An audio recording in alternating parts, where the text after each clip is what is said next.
Des étendues sauvages à perte de vue. Le parc national de Badingilo au Soudan du Sud est un territoire préservé. Après des décennies de guerre, une vaste partie du pays n'a pas été développée et reste isolée. Yoandré surveille quotidiennement ces terres. La méthode la plus rapide et la plus efficace pour surveiller les animaux, c'est par avion. Il n'y a pas d'autre moyen de faire de toute façon. Il faut constamment observer le paysage et voir ce qui se passe, où et pourquoi.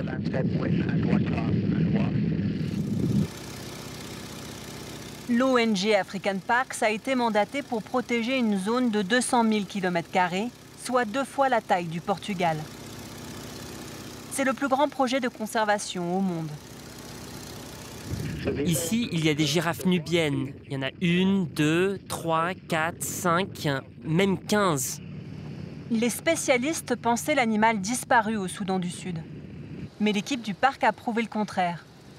Après son vol, Yoandré retrouve ses collègues pour faire le point. J'étais au-dessus du marécage là-bas. Nous l'avons survolé, puis nous sommes retournés vers Badingilo. Ces écrans permettent de suivre et protéger 2 millions d'animaux. Si vous savez où se trouvent les animaux, vous pouvez faire face à beaucoup de problèmes, comme le braconnage. C'est notre devoir de les protéger. Avec le développement du pays et sa modernisation, pourrait arriver beaucoup de choses à cette faune, comme par exemple le braconnage. Pour cela, Joseph et ses 300 collègues doivent aussi gagner la confiance de la vingtaine de groupes ethniques répartis sur tout le territoire. Alors, 2 fois par mois, ces chefs communautaires rassemblent des habitants pour vanter le tourisme et la protection de l'environnement.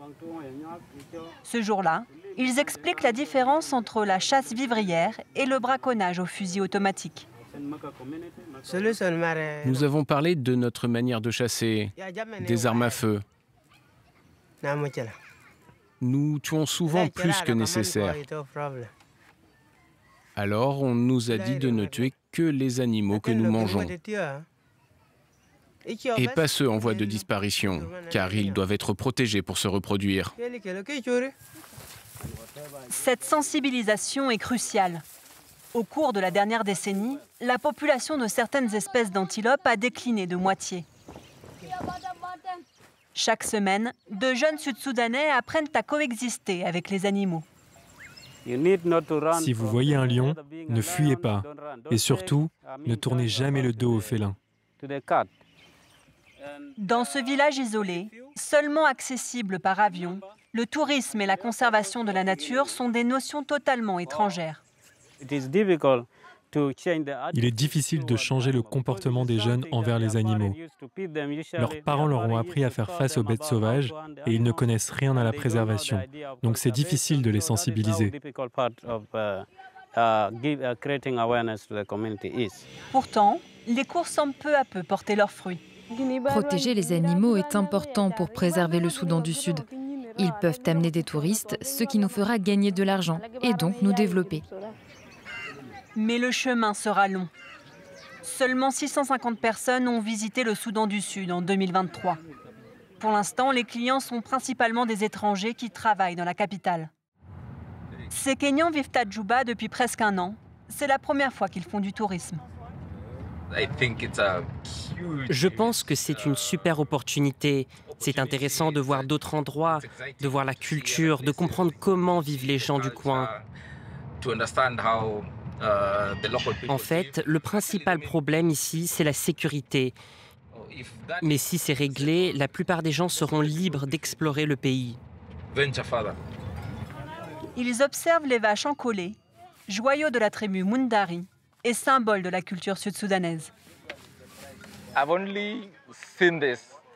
Je n'ai vu ça que sur Internet ou dans les films, dans un documentaire, mais le voir en vrai, c'est fantastique. C'est une expérience unique dans une vie. Face à cet enthousiasme, Donald, propriétaire d'une agence de voyage, se félicite d'avoir parié sur le Soudan du Sud. Parmi les pays d'Afrique de l'Est, le Soudan du Sud a l'un des plus grands potentiels en matière de tourisme.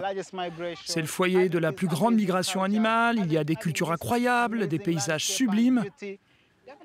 Je pense que le potentiel est énorme et qu'il va exploser à un moment donné. Nous verrons de plus en plus de touristes comme au Kenya, en Ouganda ou encore en Tanzanie.